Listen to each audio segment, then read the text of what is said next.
What is up, everyone? This is Vlad, the crypto trader, part of the Be Independent tribe, and today we're finally back at the charts, looking at the raw chart of Bitcoin right here. And I'm gonna try to connect a few dots together for you, and to share my current bias on the crypto market, but also once again connecting it with a macro picture. So perhaps my point of view would make sense to you more at the end of this video, hopefully. So here we are, and I'd like to start by drawing two horizontal lines, which essentially mark our range. Of course, these levels will depend on how you draw it, nothing that you don't know. But essentially, a range facilitates the activity between buyers and sellers, and that's why I've recently also been paying more attention to ranges, because here, these are the levels where the sellers take control, where they really step in, and these are the levels where the buyers start stepping in. They start, pronouncing their activity, and everything outside of it is just a deviation. It's just what I call now excess. So here it's excess fear. So we need to get back in the range. And then also excess, of course, euphoria top. And here, this level is actually perhaps even more interesting. So if we use our flip tool right here, bang on the 0.618, which is the, let's say, perfect retracement for a continuation in the market. But of course, this is unlikely to be a bear market forever. But this point is really interesting because it kind of reiterates this idea that we need more time churning, before getting to new all-time highs. So that's the input I take for it. And note again, you see here we return to mean at the 0.5. Again, very kind of weak grind here. Not even grind, but kind of, let's do something about it. Oh no, not really. I'm not really that interested. That's what I see here. Also, note the volume, not super high, except for this candle. But, and this is where I think this might be new to you, and this feels a lot like this grind back here before this sudden drop. And why is that?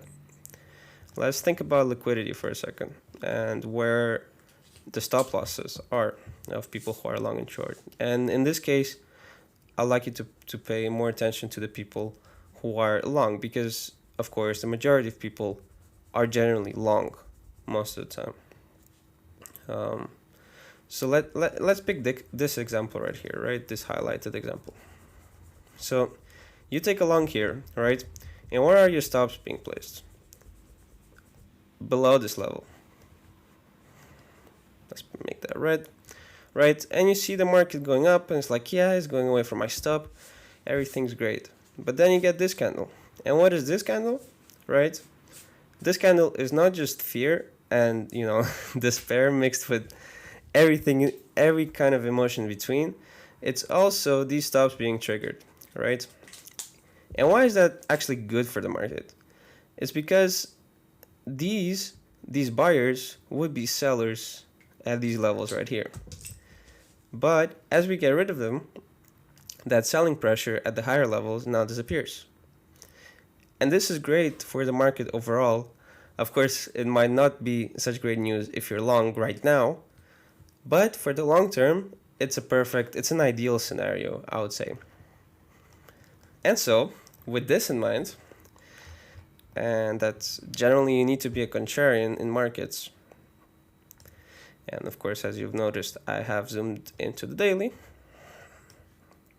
And we see here a symmetrical pennant and descending triangle, whatever you want to call it. A triangle, a squeeze in the price action, right? Consolidation leads here to the expansive move. Apologies. Here, some volume on this, okay, won't lie. But, again, where are the stops of the people who went long here? Probably don't even need to answer me. Myself. I don't need to answer this. They're here. They're here, here, maybe here. If you're really, trade with wide stops.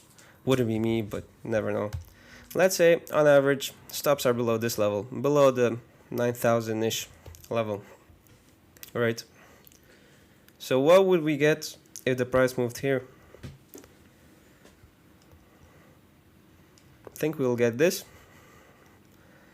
Well, doesn't have to be, as deep, but I think it'll be quite deep also because if we zoom out a little bit again, the market usually gives you time, gives you a second chance.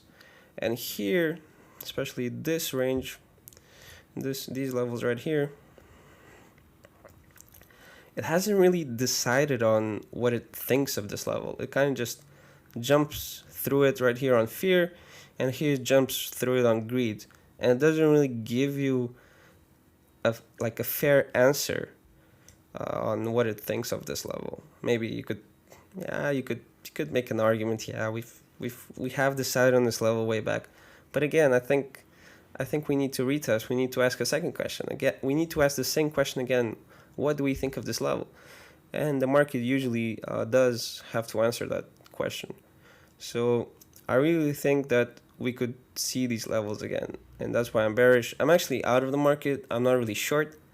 I hate to short crypto because of of the bounces. Personally, I'm not very comfortable in short, but I am comfortable in hedging and moving completely out. Completely fine with that.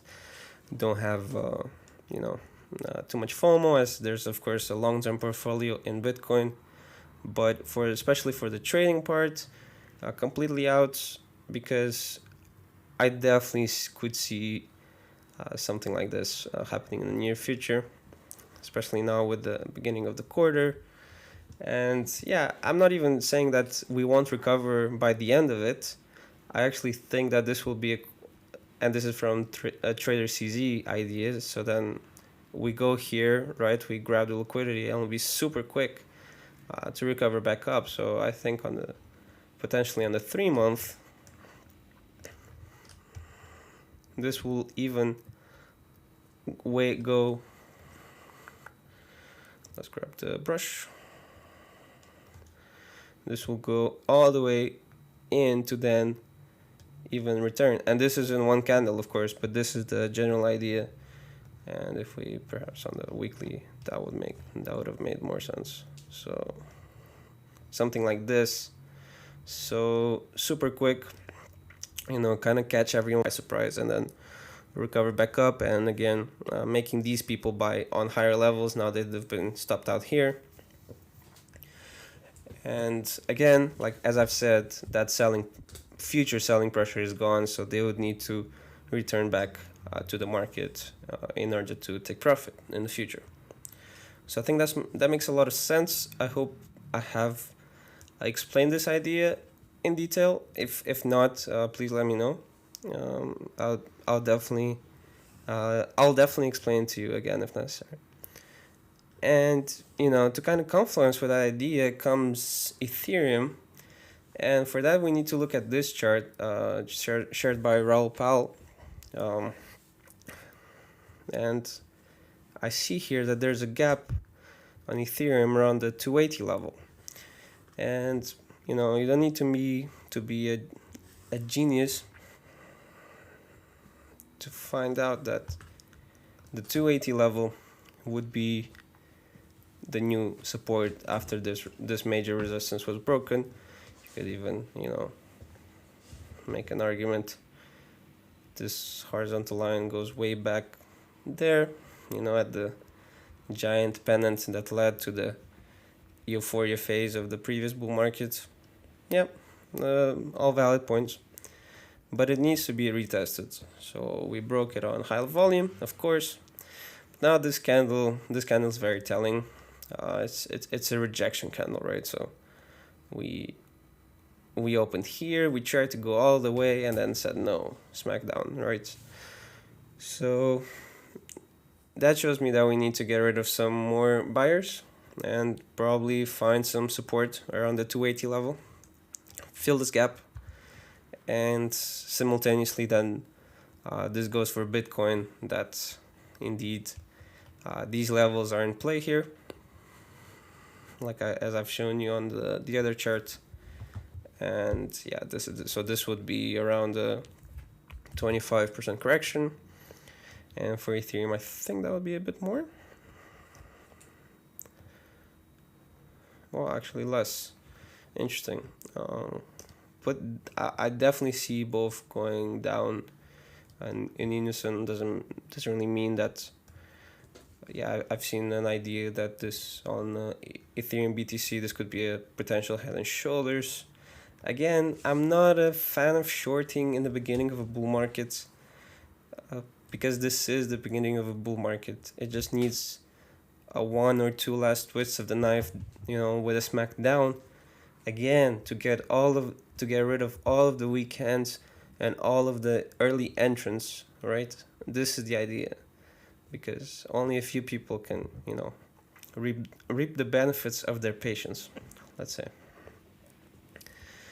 And yeah, so I hope putting these pieces together gives you a new insight. Perhaps, yeah, you can cover some of your current Bitcoin long exposure and put it elsewhere. I think that would be fairly wise right now. Of course, that doesn't leave the scenario, and of course you always come up with something to say. Yeah, if this doesn't happen, then yeah. But I really think this is a very valid scenario right now. I don't see any strength, let's say, because everyone who do you know that's not long right now, and who wouldn't long the break of the spend? Okay, I'll leave you with that question.